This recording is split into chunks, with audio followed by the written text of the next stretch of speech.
gumawa ako ng avocado shake. Yan, sabi ng amo ko, gagawin ko daw para sa akin. Ito para sa akin kasi ako tumulong eh.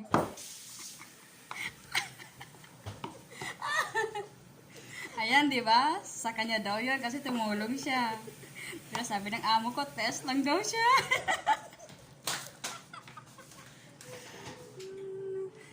Ginoo ko, di ba?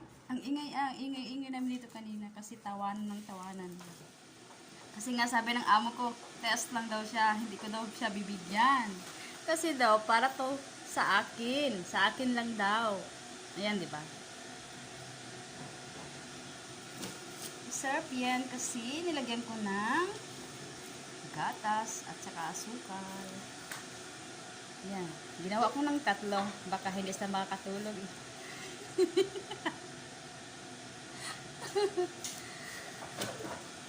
Ayan, di ba? Sarap! Okay. Yan lang.